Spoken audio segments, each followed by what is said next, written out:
Kelangan dianggit dening Rizka Ervania Pramudia.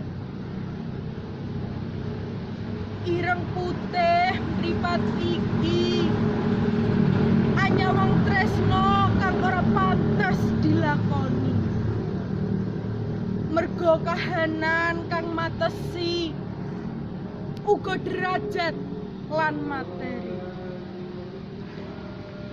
Apa kang kudu tak tekati supaya bisa nata rasa iki, brebes mili mripat iki, ngerti sliramu lan cahayu, gandeng renteng mlaku mlayu,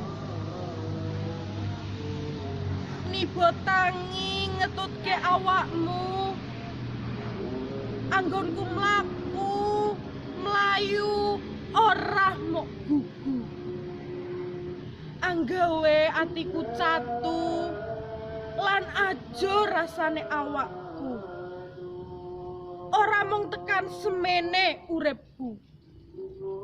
Kelangan sira wis takdirku, nanging dudu akhir perjuanganku.